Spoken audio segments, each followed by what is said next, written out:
Welcome back to Tosh Talks Film. I'm your host, Natasha Arrow. Today we have a very special guest. I'm here with fashion and costume designer Alan Gonzalez, and he's going to talk to us a little bit about his 10-year career in the fashion industry. We're so excited to talk to him today, so let's get started. Alan, thank you so much for joining me today. Thanks for having me, Natasha. I'm so happy to be here. I'm so excited that you made time for me. I had to. There's no way. Natasha and I go way back. I had to do this. We do go way back. Also, I want to let you know this is my first ever in-person podcast Wow. episode. I'm honored. So oh I'm my so God. happy. Thank This you. is very memorable that I get to do it with you. This means a lot then. Thank you. So let's jump right into it. So I want to start before ALANTUDE even existed. Ooh, okay. Let's go back to the very beginning. Okay. When did you first pick up a sewing machine? I picked up a sewing machine actually, funny enough, you and I went to high school together and Yes. it was at HSPVA. We did the theater program together. And so they teach you all of the aspects of theater. And one of those is costume designing, right? They actually showed us how to sew. I was awful back then. So I actually didn't learn anything in those classes. But that was probably the first time that I touched a sewing machine and was like, okay, this is what it could feel like. I actually remember you, I remember being in the black box and seeing you designing and working and even out in the courtyard area. So it's so full circle for me to see the very, very beginning and where you are now. I'm so proud of you. Words can't even explain. I don't want to mess Thank up my you. makeup. So Please don't. we're going to go to the next question. So when you decided, tell me what made you want to start ALANTUDE? Yeah. So after graduating high school, I went straight into college and I kind of decided, I think designing is what I need to do, right?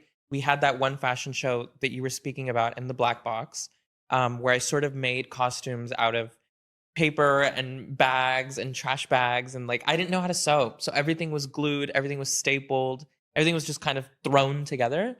But the designs were there and it was great. And people were like, Alan, you might want to reconsider your career. I think this is actually really good for you. So I went to HCC here in Houston, and then I really learned my craft there. And that's sort of where I learned how to sew and the actual ins and outs of what it takes to make a garment. Once I graduated college, that's when I started my brand. I said, I want my own brand. I want to be able to show people my designs, my thoughts, my ideas. And I have a lot to say. I have a lot to say, and I want to say it through clothes. And that's when I started it all. Was it always in you, even as a child? Did you have a desire to design clothes? Funny enough, I would say yes. There's a lot of photos when I look back as a little toddler or as a little kid.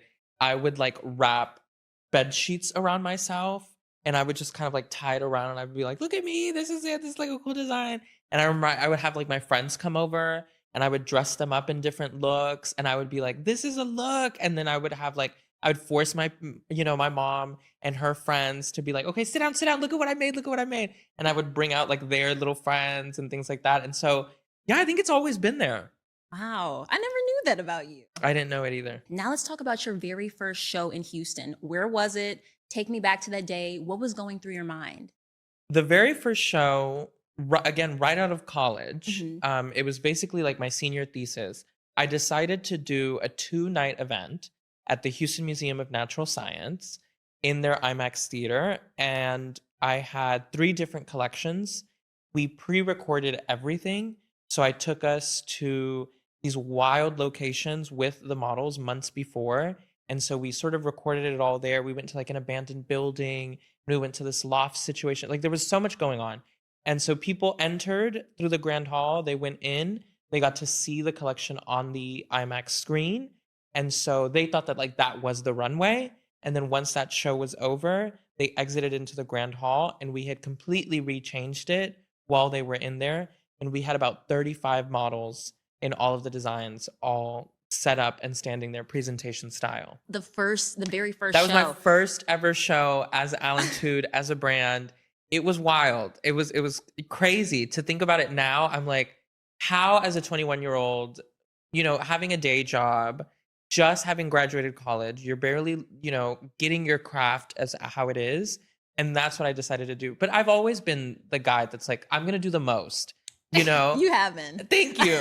I mean, you remember, Natasha, we were in high school and You were running the show then. always a show, always a show. The assignment could have been like, write a paper about this one song, and I had people dancing on tables. I remember that. That was in Miss Sandifer's class. Yes. It was to Just Dance by Lady Gaga. Yes, and I remember it was. She specifically said, do not get a really popular song. And at that time, Just Dance was like #1. It was #1. On iTunes. It was Gaga. I was inspired. I had to do it.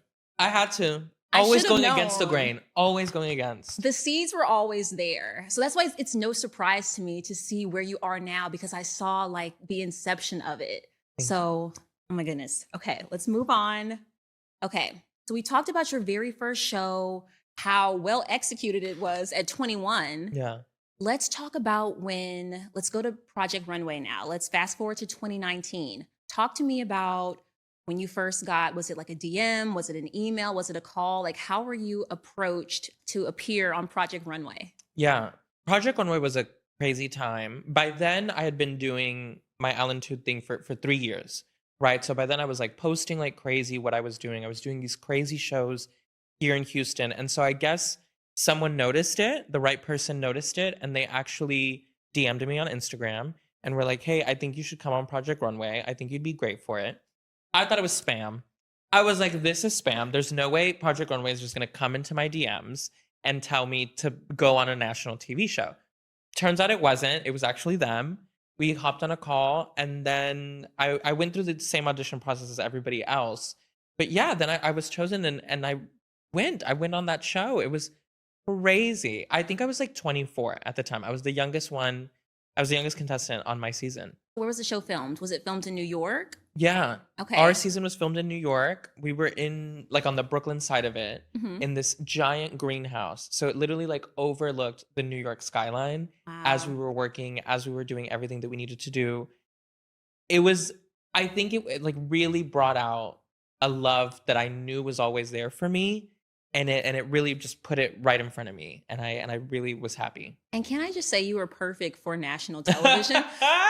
As I was combing through your social media, your Instagram last night, and I was watching like, it wasn't like a confessional, but it was kind of like just like a preview of all the different contestants. They all get to do their own little spiel to kind of preview the season. Yeah. And you were so entertaining. And I was like, he's not even performing. This is him just me. like on a Monday. Thank you. Yeah.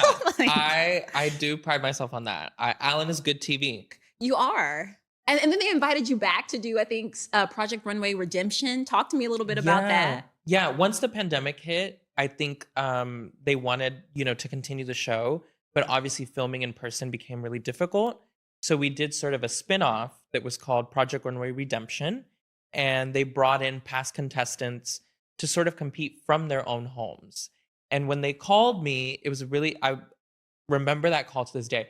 They called me and they said, hey, this is what we're doing. They pitched the show to me. And I was like, oh, they want me back. They want me back to compete. I can't believe this. And she goes, and we want you to host. I said, I'm a host. It was perfect. It was actually really great. And I think that also opened a new door for things that I could do. Was there like a favorite, I don't know, or not a favorite, but is there like a moment that your favorite or favorite memory from that time, from being on Project Runway? From being on Project Runway. Doing Project Runway was my first time doing anything TV related, right? So it was the first time that I had like cameras in my face. It was the first time that we were, in a soundstage. So like nothing was real. And it was kind of like the first time that I had really just like feet in what it meant to do TV. And that was really eye-opening to what that world looks like, behind the cameras. And that really made me fall in love with that as well. Because as soon as that was over, I like started working actually in New York. Like then like real life began and I started working on TV shows. So it was a perfect transition of like, oh, you were on it. This is what it looks like. Now you know what it feels like to also be behind the camera. That was your training ground. That was your training for Yeah. Legendary. Yeah. So as I was also in my research, I saw that you moved to New York with no plan and None. no job. Yeah. And then on the third day that you were in New York, I think your friend got you a job on Legendary. Like for people who don't know what Legendary is an HBO show, I believe not hosted, La Roach was one of the stylists. And so explain a little bit about Legendary for people who don't know. Yeah. I so you're right. I did move to New York with no plan. It was absolutely crazy. But at the time, I was on Project Runway, right? Like it was airing and there was a lot of like, if you're a designer in New York, we have these interviews set up for y'all. We have these magazines set up for y'all. And I was like, well, what about me? I'm in Texas. Like, what am I supposed to do? So it really made me go, you know what? I have to move. I have to move. And I got an Airbnb for a month. And I said, okay, in that month, Alan, you have to figure out a job, you have to figure out housing, you have to figure something out. But like the thing about New York is that you have to be on the ground there for it to work. Like there just is no other way for you to make New York happen. I like that just is my tip for anybody that wants to move. And my third day there was a friend on Project Runway. His name is Marquise. He called and said, I need a replacement for the day. I just need a substitute for the day. Is anybody available? I said, oh my God, me. I need a job. I just got here, please. So I started working on Legendary. Legendary is also a reality competition show about the ballroom scene, voguing, all of that, right? And so it was the different houses from the ballroom community competing and showing their skills, and the best house won. So that's what our job was, and my job was to make the costumes for the contestants. So we had about 50 contestants, and every 3 days we would have to make new costumes. So every 3 days we were making 50 costumes, and they all had to come in, and it was like long hours. It was like 12, 14-hour days sometimes, back to back to back to back. We actually filmed in Connecticut. So my commute was to Connecticut every day, back and forth, back and forth. How long is that? It was like about an hour and a half. Wow. So Sounds my like Houston. It sounds like Houston. And but there you're on a train. Mhm. So at least it's nice. You're not having to drive, you're not having to deal with the It's scenic. traffic. It's scenic. Okay. You get to go by the water, like you're still that is the one thing that I love about there. Like being on a train, you can still have a life. Like I'm sketching or I'm doing whatever I want Right. to do. As opposed to here, it's like, well, you have to kind of focus. Like that's all you're doing. Exactly. What was it like working with Law Roach? Did you get to? Law is as scary as you would imagine, right? Like he has this persona that makes sure you fear him. And that's what he wants. Like he wants you to come into the room and be like, can I do this? Can I not do this? Right? He's very verbal about what he wants, what he likes. And I think that that's needed in our industry. He's a go-getter. So you were designing the costumes for the contestants. So it's not a costume design reality show. Was it like a voguing reality show, or like what exactly were the contestants competing for or competing? Right. So I was making the costumes. We had our main designer, which was Johnny Wujek, as well as our stylists and designers at the time, Eric Archibald and Natalia. So we were under them. There was like a giant group of us. I want to say there was like 10, 15 of us just sewing at all times. The contestants are there. They sort of have like a weekly challenge. So there's like here's a superhero challenge, or, here's an underwater challenge.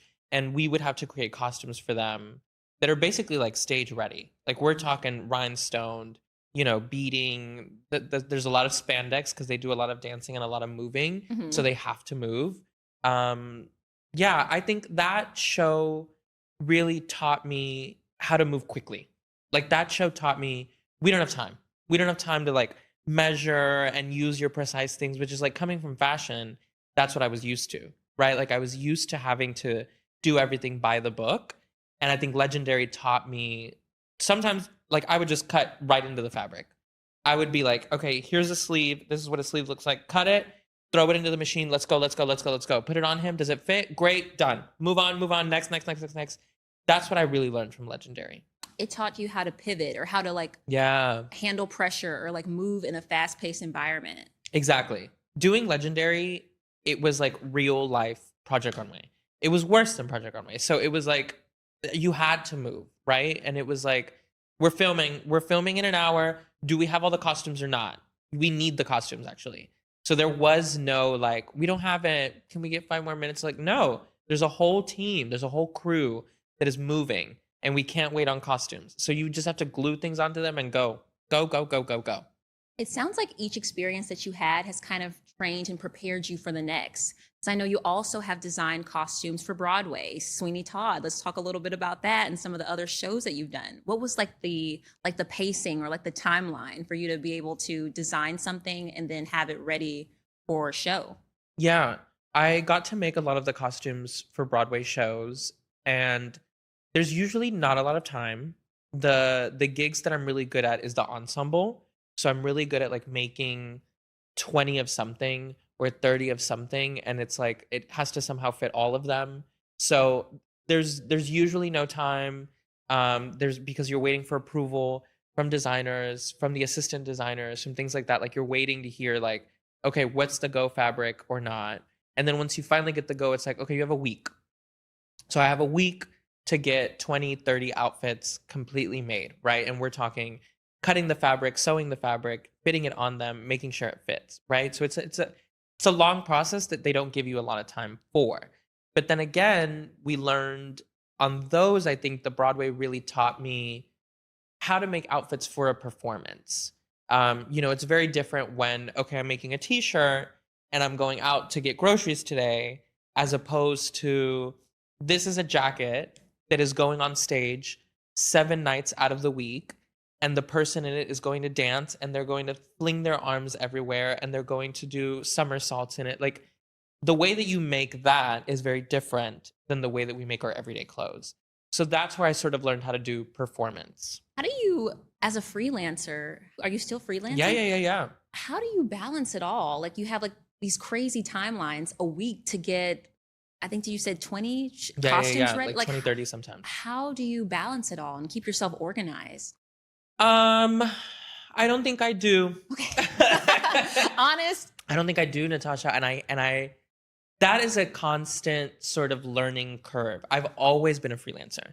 Like literally as soon as I graduated college, that's what I've always been doing. Like I have never like taking these jobs, it puts me into a project, right? But it's not like I haven't worked on Legendary, in years, Yeah. right? Like I haven't done these things. So like these are just projects that I hop on, we do the thing, and then we hop on to the next project. Finding the balance between work and life and family and friends, I think that is the hardest part. Because work sort of eats the majority of my life. I love what I do. I'm very happy that I get to do what I do, but it does take a toll. It takes a toll for sure. Like I'm constantly tired. It's a lot of long hours. Um, in the early stages, I would like not eat because there was just like no time, right? It was like we have to get all these costumes out. There is no time. Like we'll eat later. We'll eat later. Or I'm like eating an applesauce packet and I'm like, well, that's enough. Keep going. So New York diet. New York diet. Now as I'm older, I've learned, okay, the things are gonna get done one way or another. I have to look out for myself. I have to take the 30-minute lunch break, right? Like and I force myself to do it. I'm like, you know what? I'm walking away. I'm gonna go eat. I'll be back. It'll still get done. Like it's still gonna be there when I come back. I promise. So I've learned. What was that first month in New York like? I know it was a long time ago. It was like 7 years ago. Yeah. But what was that first month living in New York like? I loved it, Natasha. I love New York so much. Like I feel like I've always been that girl. Like I've always been a New York sort of lifestyle and love and wanting to be crazy and doing whatever. The first month in New York was me sort of like learning the ropes, right? Like how do you take the train? What cards do I need for this? Where am I going? Things like that. Like it was a lot of like me getting lost. It was a lot of okay, let me see my local eateries. What are the restaurants here? Bodegas. The bodegas, what can I afford? What can I not afford? Things like that. Luckily I had that legendary job so soon. Um, and so a new lifestyle emerged for me, right? It was probably that was probably the first job where I was getting like a really great paycheck as opposed to, working here in Houston and trying to grind here. Now I was like making New York money. Mhm. So it was very different. It was very nice. So now I'm sort of like accustomed to that. But it was great. I love New York. Let's stop talking about fashion for a little bit. Have you found like a great, I'm sure you haven't, like a Tex Mex type of place? Oh God, no. What restaurant like or has like do they sell queso in there? I mean in there. Do they sell queso at all? Like can you go to a restaurant and get chips, salsa, and queso? You can. So I think one of the first things that really threw me off when I first moved to New York, the chips and salsa are not free. Okay? What? I know. You know how here you go to a Mexican restaurant immediately. On the table. Chips and queso on the table. Chips and salsa on the table immediately, right? It's like, this is your home, welcome. There, absolutely not. They give you a glass of water, and then if you want chips and salsa, you can order it. If you want chips and queso, you can order it. It's kind of wild. It's kind of crazy. So I was like stunned. I was like, where is the salsa? Yes. It was crazy. A mess. You can get queso. It's not good. It's not good. It's not good. I'm telling you, as soon as I hit Texas, every time, that's what I'm getting. Where are you going? With the little brisket, with the little chorizo inside of it. Are you going to Ninfa's? Where are you going? We're getting, you know which one of my favorite quesos is? And this, don't tell people, but I actually love a Torchy's queso. Torchy's queso is I love a Torchy's queso. It's so slept on. It really is. It's so good. Don't get me started. Any of my barbecue places that also sell a queso with like a brisket in it, it's over. That's where I'm going as soon as this interview is over. I love it. I love it. Okay, back to fashion. Let's talk about your first major client. Yeah. Like, so when did that happen? I guess how soon or how long after Legendary happened did you land your first major client? I feel like they were all in their own way major clients, right? Yeah. Like after Legendary, I got to work on The Quest, which was on Disney Plus. And I mean, I built half that show. It was crazy. Wow. There was only 4 of us. We were alone out there. We were all really young. Again, I was like 25 working on, a show that's coming to Disney. It's like all of us were so young and they were just letting us do what we wanted. They were like, okay, as long as the costumes are there, as long as they're beautiful, you tell us what you want to do. And it was crazy. It was crazy that like this giant TV program was letting us do what we wanted to do. But we really pulled out. And I think that our work ethic shines every time. Did you get to like design the looks and everything? And for that one, no. Okay. For that one, no. We once again had our designer, Johnny Wujak. He's amazing. I also learned a lot from him, working under him during that time. In the end, sort of near the end of the season, he did allow me. At that point, I think I had like got the creativity of what he liked and what he wanted. And so then he was like, okay, you have 2 days, make a look. You can do whatever, Alan. It's fine. Make whatever you want. I know you're going to make something great. And I was like, oh my God, thank you. So then I just got to, I did get to actually make some of the looks, and design them and figure it out. So where was the show shot? that was crazy. We were in Napa Valley. In the middle of a vineyard. We were at a castle that has like literally a vineyard. We were in the mud. It was like literally like a trailer in the mud. Oh wow, literally literally in the mud. Like I would have boots that like I was sewing in mud. It was absolutely wild and crazy. Every time that we had to go like on set, I would make these beautiful princess gowns. Mm-hmm. Gone into the mud. Dirt. I remember we wanted like the soldiers to look like they had been through mud. So we literally would just like grab mud off of the floor and start throwing it onto them. Wow. To really give them that mud feel because we just didn't have time to really age and dye it the right way. But that's what we had. And we said, you know what? It's free. Throw it on them. Throw the mud on them. It was craziness. It was actually a really crazy time. But I won an Emmy thanks to that. We won Best Costumes for that national TV show. And I mean, the work paid off. The work paid off. Talk to me about that night. Was your mom there? My mom did not get to go to the Emmy. It's a very like exclusive. They close it out. They only give you a certain amount of tickets. They only give you a certain Okay. invite only. There's only a certain amount of seats. They had us in the balcony actually. So we were like, okay, we're not winning. We're not winning, guys. We're not winning. Disney did a great job of like making sure that we got there very nicely and things like that. They like Disney actually took care of us very great. I'm forever grateful on how Disney works. But yeah, they like we get to the Emmys. It's my first Emmys, of course. And you won. And we won. How iconic is that? Iconic. I wouldn't expect that from anyone else but you. when the team and I got nominated, they were very much like, well, we got nominated. So, we'll always be Emmy nominated, Emmy nominated, Emmy nominated. And so we made really fun of the fact that it was like Emmy nominated, Emmy nominated. And we just like laughed about it. But that was like, no, we're going to be Emmy winners, guys. Y'all need to get it together. Put like some respect on put the some name. and here we are. It was wild. I mean, you like sit there and then they're like, they do the little envelope of, and the winner is, and you're just like, oh my God, oh my God, oh my God, are we gonna win? Are we gonna win or not? And then we did. And you like run down the Wow. stairs and you go on the stage and it's magical. Gosh, what did you eat for dinner that night? Did you even eat? Yes. Okay. That is that I love this question because I don't think people think about after that, right? So then once we got out of there, we literally went to like a pizza parlor. It was like a random pizza place on Hollywood Boulevard. I think it was like behind the Chinese theater. It was like $10 pizza. It was nothing Wow. crazy. Like we didn't do like an extravagant dinner or we didn't do like, oh my God, let's go party. We literally were so tired and exhausted because the adrenaline is like here, here, here, here, here. And then it's Yeah. like you win and you're like, oh, we won?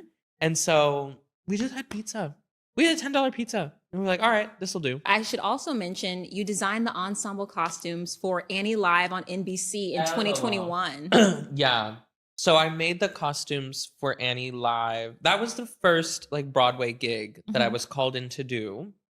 One of my friends, Sarah, at the time, she was working on it, and they had it was one of those crazy pivots again, where the designer had done like pink, like diner outfits for the ensemble, and then they hated it, so we had a week to sort of remake all of them. And she was like, I know someone that can do that. I know someone exactly that can do that.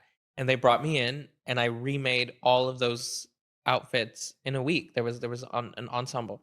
And yeah, that was the first like Broadway gig that I had actually. Did you get to actually go to the live taping? I did. What was They that were like? very nice. We had a great supervisor at the time and she invited me and she said, "Come on over, we're going to do the taping." It was far. That's what I remember. I had to commute for that one. I How hated far it. was it? Was it? It was like Long Island. Okay, I It hear was that's like far. I had to take the lure if I remember correctly. I had to take the LIRR. Which I never do. I never do that. But it was out there, girl. It was like a 2 hour. Oh wow. It was out there. They had them That's at a this trek. random soundstage. Yeah. Okay, let's move on to 2024, the Met Gala, working with Marnie. Yeah. Did you get the call? Like, how do people approach you about these things? Do They you know? they find me. Okay. I have no idea. People find me. My email's out there. I guess my phone number's out there now. It's a lot of word of mouth. Mhm. It's a lot of word of mouth. Your reputation really is your resume. And so if somebody loved me on this job, they're going to tell the other person, "Oh my God, he was amazing to work with." And they'll call you from there. Right. Getting to work with Marnie, I had worked with Marnie, the brand, on several of their activations before that. So we were at like Nordstrom, or we would be at Bergdorf's, or we would be at Saks, sort of hand sewing on site for clients. And then Marnie got to show at the Met Gala that year. And so they were like, of course, bring in Alan. We need him to help us with the looks. And that's what it was like. All the looks obviously first originally get made in Italy and then they bring them over the night of. And it's a lot of, again, it's a lot of last minute. You have the night before, hours and hours and hours of like, we're hand beating, crazy amounts of this giant dress. Marnie, I really loved. I think they taught me how to have fun with clothes. Marnie is very fun. They love raggedy things. They love something that looks like it was like homemade. And they really put like the craftsmanship of what it means to be homemade, which I think in today's era it's off, right? So it's nice. It's nice.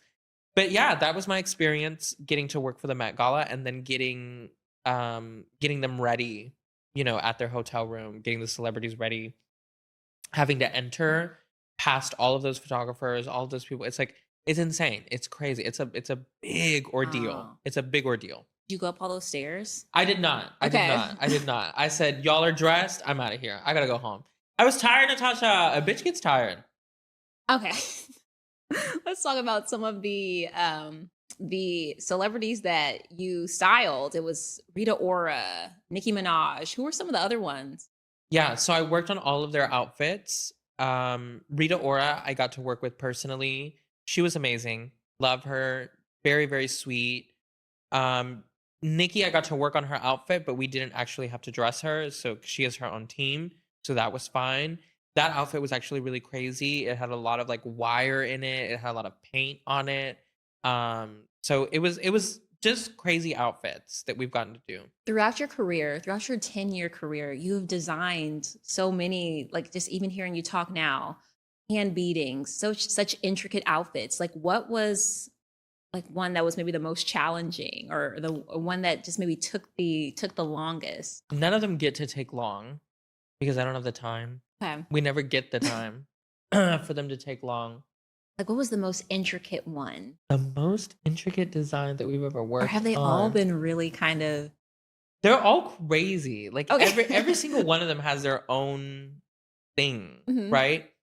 I do make a lot of wedding dresses Hmm. for clients. So I would say that probably the wedding dresses, the inner structures of all of them are all very intricate. So even though you don't see it maybe on the outside, the inner workings is where it's at. And you may not be able to share this, but do you have like a crazy, like, what's your craziest like backstage story, or even like, what's the craziest thing that's you've seen like backstage, or do you have like a crazy like celebrity story? Although I know you can't really share too much, but if you can give us a Funny enough, like all of the celebrities I've worked with are very kind. They're very sweet. The thing that like we're always fighting is time. Like it's always we have 30 minutes, right? And everything is moving, everything is live theater, right? Like a lot of the things that we're doing is in real time. It's live, right? And so anything could go wrong, anything could happen. Um yeah, I mean backstage is hectic, it's chaotic, and you have to stay calm. You have to find a way to just kind of like, okay, their zipper broke. It's falling apart. She has to go back out and dance in 3 seconds. Let's find a way. Let's sew it. Let's sew it as crazy as we can. And you know, sometimes I remember like the first times that I would do things like that, it would throw me off because you have to do it so quickly that it's not well done. At least in my eyes, right? Like I would not have someone go out in that. But then when you think about it and you're like, oh, this is a stadium of 90,000 people. I don't think they're going to look at how did we sew this one little corner, Mhm. right? But they are going to notice if it rips open. right. So I think our biggest thing is just make sure it holds and she doesn't pop out of it. So that is what I think tours have taught me. How has your upbringing in Houston and even attending HSPVA, attending HCC, has that in any way at all trained you or prepared you for what you're currently doing today? Yeah. Texans find each other. It's very funny. Like it'll be like, oh yeah, I grew up in Houston, Texas. Me too. I'm from Houston, Texas too. So like we really do find each other. It's very nice. I say this all the time. I think like HCC, my college, taught me the skills of sewing. HSPVA taught me the skills for life. The way that HSPVA trained us to sort of put yourself, your best self, as the product is what has really helped me get into the door every single time, right? There could be 1,001 people that are very good at what they do. And there's a lot of people that are very good at what they do. If you're not fun to work with, if you're not a nice person, if people don't want to work with you, no matter how good you are, you're not getting called back, right? Like they're not calling you back. I have seen it. I have seen it in person where it's like, oh my God, that person is awful. And I've literally heard our supervisors, our bosses be like, she will never work with us again. I will make sure of it. And they have contacts, they have friends. They'll tell the next person and be The like, industry don't is work with her. small. It is a very small community. Very small community. we all know each other. We all know each other. I know the LA community, I know the New York community, I know the Houston community. Like, we all talk. There's no way that we don't. Like, we're all in it. So that is what Texas taught me. To be personable and Yeah. even me, like sometimes I even think back to when we were at HSPVA, and I still remember that exercise that Miss Jennings had us do. Like, she had everybody line up in the black box and like say in front of the class, you know, you are enough. I love that you carry that, though. You carry those things with you even now today. Like, your career is taking you all over the world. Have you gone like out of the country? I can't actually. So that is one of my biggest struggles, I think, being here. So I was born in Mexico and I came over at the age of 3. And I'm under the DREAM Act, the DACA Act that Obama initiated in 2012. And with that, I am able to work here. I'm able to be here. I'm able to do my thing, but I'm not allowed to travel.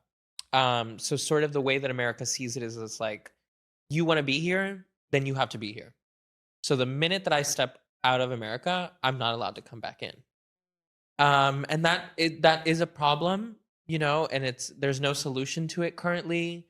Every administration that we've had since, like, just they don't find a solution for us. There's like millions of us under this program, and we don't have a way out. We don't know what, like, we're kind of just stuck in purgatory, in a limbo. And it's hard. It's hard. Like, when I was on the Beyoncé Cowboy Carter tour, there was a leg that was in London and Paris. I had to stay behind. Like, they left me behind in New York because they were like, Alan, you can't come. And I was like, I'm so sorry. And I felt bad because at that point I was so close with my team. Yeah. And everyone is so important. Everyone plays a very important role.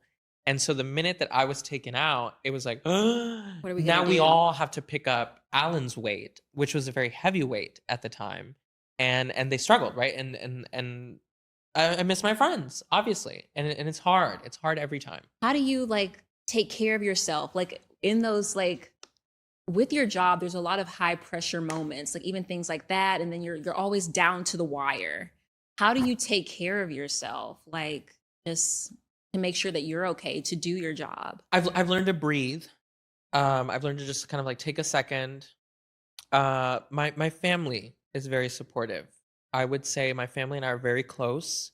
I have my mother, I have my brother, and if I'm ever feeling like, oh my God, this is crazy, I don't know what to do, I know that I can call literally either one of them, or if I can't, like, I have their voice in the back of my head that is sort of telling me, you can do this, it's fine, you've done worse, right?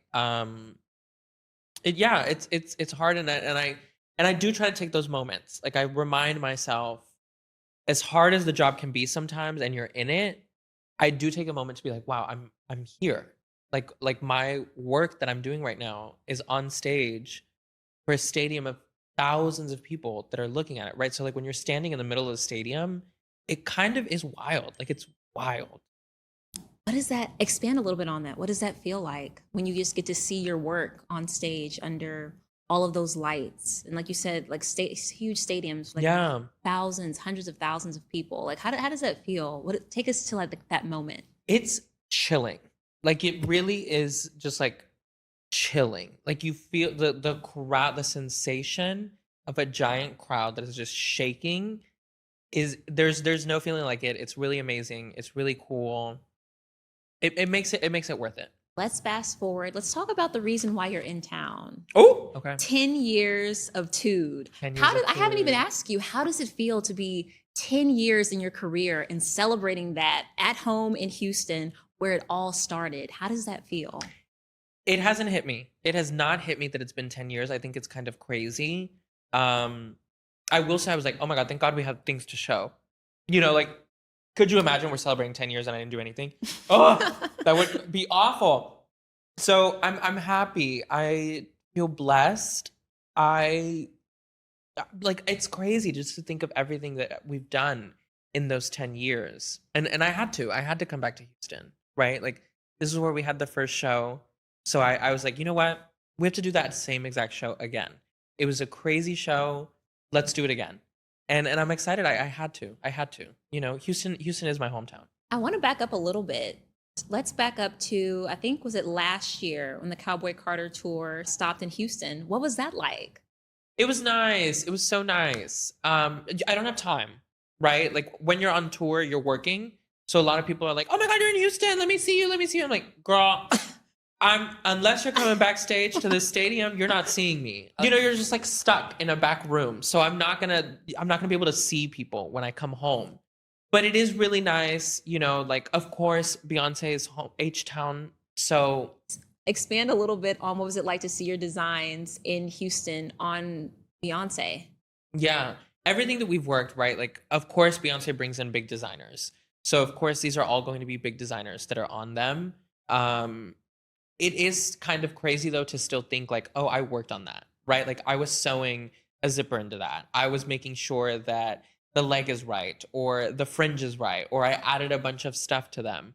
I was in charge of the workspace of us. I was the head of our workspace for all of our dancers. And so the dancer world is kind of even crazier because you're sort of waiting the day of. You don't know what they're going to wear until hours before. And so sometimes it's like, okay, they're wearing this tonight. And it's like, we don't have those sewn. So then you're running, and you have 2 hours. Some of the dancers don't even like they couldn't do things like that. So it's a wild time. It's a wild time. But being back in Houston, it's very nice. Lastly, tell everyone where they can follow you and keep up with your work. Thank you. You can find all information at alantude.com.